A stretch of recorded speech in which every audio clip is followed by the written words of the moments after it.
Shalom saudaraku, salam sejahtera dalam kasih Kristus. Jumpa lagi dengan saya, Didi Tuli. Kita akan belajar berapologetika bersama-sama di channel ini.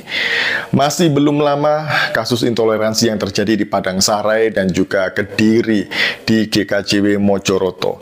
Kini saya mendapatkan kabar kembali mengenai kasus intoleransi yang terjadi di Kabupaten Garut. Jadi ada pos BI dari GBT, Gereja Bethel Tabernakel, yang kemudian dalam tanda kutip disuruh untuk berhenti paksa, bahkan pengerjanya itu diusir secara halus dari lingkungan tersebut.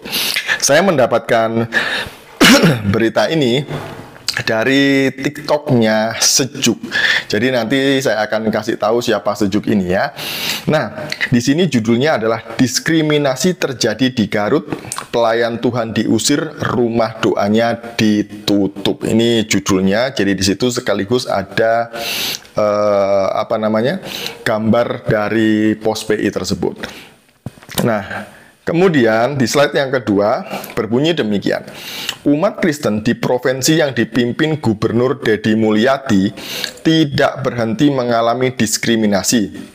Setelah persekusi yang terjadi di Sukabumi, kini menimpa penginjil Dhani Nathanael Gunawan, usia 43 tahun, yang memimpin Rumah Doa Immanuel, pos pelayanan Gereja Bethel Tabernakel Sukabungah, diusir dari wilayah Caringin, Garut, Jawa Barat oleh Forum Koordinasi Pimpinan Kecamatan atau Forkopicam.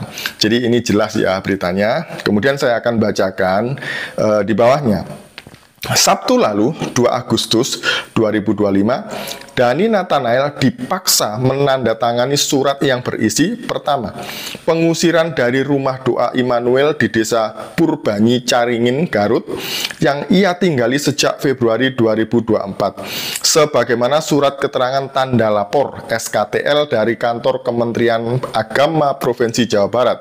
Kedua, menutup Rumah Doa Immanuel beserta seluruh kegiatan keagamaan Kristen. Jadi di slide yang kedua ini dijelaskan bahwa penginjil Dhani Nathanael dipaksa menandatangani 2 surat sekaligus. Yang pertama adalah pengusiran dari Rumah Doa Immanuel, kemudian yang kedua menutup Rumah Doa Immanuel beserta seluruh kegiatan keagamaan Kristen. Padahal di slide berikutnya itu kalau dilihat di situ Rumah Doa ini sudah memiliki SKTL, yaitu surat keterangan tanda lapor, di mana SKTL ini tidak ujuk-ujuk atau tidak tiba-tiba dapat begitu saja, tidak. Karena SKTL ini didapat dengan cara yaitu gembala setempat meminta surat domisili dari RT, RW, dan kemudian kelurahan, baru diserahkan ke Kementerian Agama Kabupaten Kota. Nah, barulah kemudian SKTL ini diterbitkan.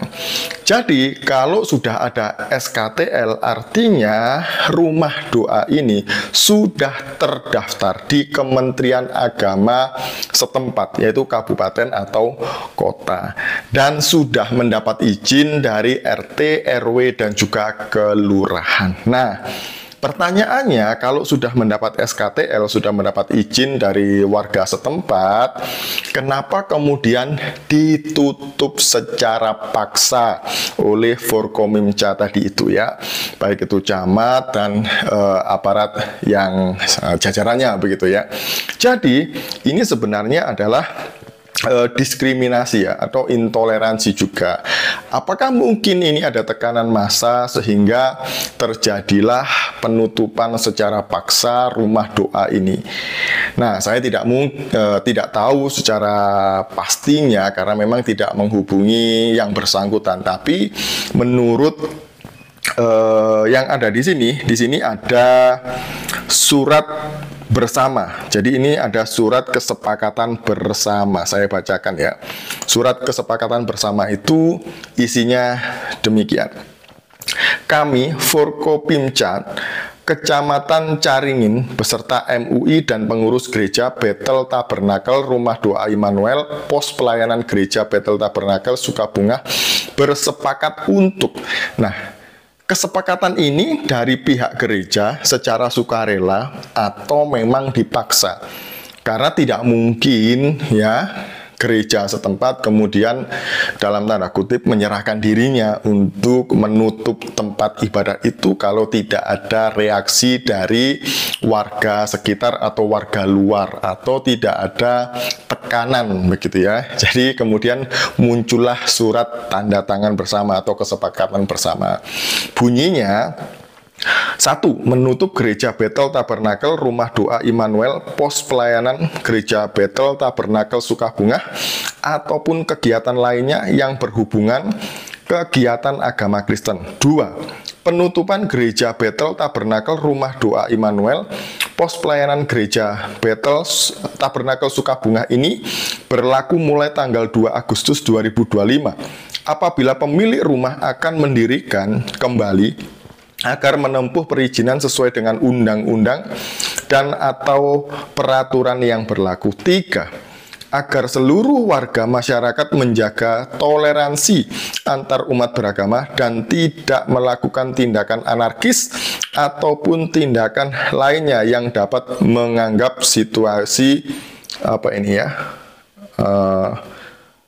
Kamtipnas. Nah, jadi dapat mengganggu situasi Kamtipnas. Di sini itu poin ketiga itu agak agak aneh isinya karena agar menjaga toleransi. Tapi di satu sisi rumah doanya itu ditutup. Mungkin yang dimaksud toleransi ini hanya supaya tidak ada perbuatan anarkis. Demikian surat kesepakatan bersama ini dibuat sebenarnya dengan tujuan untuk menjaga situasi Kamtipnas tetap aman dan kondusif. Di sini ada Kapolsek Caringin, kemudian atas nama Camat Caringin, dan kemudian atas nama Dan Ramil.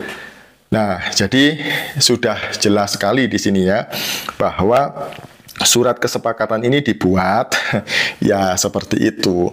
Nah, kemudian di slide selanjutnya itu berbunyi demikian, bahwa kalau itu ditutup gitu ya, umat Kristen yang ada di sana ini yang jumlahnya sekitar 20 orang itu akan kesulitan untuk beribadah karena jauh sekali. Jarak dari tempat itu ke tempat ibadah yang pusat di kota itu sekitar 3-4 jam. Nah, kalau ini terjadi, bagaimana nasib mereka untuk menjalankan kegiatan agama yang dijamin oleh undang-undang dan konstitusi kita? Nah, apakah aparat itu tidak memfasilitasi? Jika memang itu tidak memenuhi persyaratan hukum, rumah doa itu harusnya pemerintah setempat menyediakan tempat supaya mereka bisa beribadah, ya entah itu di aula kecamatan ke aula kelurahan, harusnya seperti itu. Tapi ini tidak. Nah, kemudian di sini ada surat pengusiran yang diberikan kepada Daniel Nathanael, yaitu penginjil tadi itu ya. Menurut Pendeta Yahya, bahkan Dani Nathanael sempat dibawa 1 malam ke kantor polisi Polsek Caringin. Ia pun menyesalkan Kementerian Agama Kabupaten Garut yang gagal memfasilitasi umat Kristen di wilayah Kecamatan Caringin dan kecamatan-kecamatan sekitarnya untuk dapat menjalankan ibadah minggu dan persekutuan doa lainnya. Nah, jadi ini tadi ya, ada itu surat yang di situ itu sudah saya capture dan kemudian saya bacakan isinya. Jadi isi dari surat itu tadi adalah begini.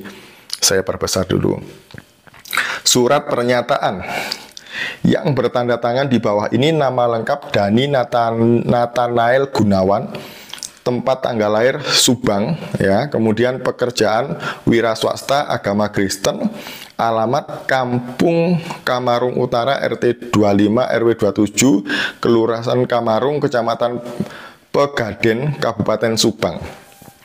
Dengan ini menyatakan bahwa saya selaku penghuni gereja Bethel Tabernakel, Rumah Doa Immanuel, Pos Pelayanan Gereja Bethel Tabernakel, Sukabunga, sanggup untuk meninggalkan rumah tersebut ke luar wilayah Kecamatan Caringin. 2. Bahwa saya tidak akan ikut serta dengan kegiatan yang dilaksanakan di rumah doa tersebut. 3. Bahwa saya tidak akan melakukan kegiatan keagamaan di wilayah Kecamatan Caringin. Demikian surat pernyataan ini dibuat dengan sebenarnya dalam keadaan sehat jasmani dan rohani serta tidak ada unsur paksaan dari pihak manapun. Jadi ini seolah-olah tidak ada unsur paksaan ya. Tapi kalau dilihat dari bunyinya ini janggal ya, seperti pernyataan di bawah. Jadi itu ya yang terjadi kepada saudara kita di Caringin di Garut sana. Nah, kemudian ini di belakang ini ya, kecemasan tersebut disampaikan Pendeta Yahya Sukma kepada Serikat Jurnalis untuk Keberagaman Sejuk atau Kabar Sejuk pada Selasa siang 5 Agustus. Sejuk adalah bagian dari gugus tugas kebebasan beragama atau berkeyakinan dan berkepercayaan, Task Force KBB yang melayani pengaduan isu-isu KBB. Nah, jadi ini ya, Bapak Ibu Saudara semuanya, memang sekarang ini sedang marak terjadi penutupan ataupun pengusiran secara paksa tempat-tempat ibadah atau penghentian pembangunan rumah ibadah dan lain sebagainya. Kenapa pemerintah terkesan diam dengan perbuatan-perbuatan intoleran seperti ini? Presiden Prabowo, setahu saya, yang mendukung sehingga beliau menjadi presiden itu juga banyak dari orang-orang Kristen. Pak, tolong kami ini diperhatikan, hak-hak kami juga bisa diberikan dan kami bisa menikmati hak-hak kami sebagaimana kami ini adalah warga negara Indonesia. Sekian dari saya, mari kita berdoa untuk kesatuan bangsa dan berdoa untuk saudara-saudara kita yang teraniaya. Shalom, salam waras, Tuhan Yesus memberkati.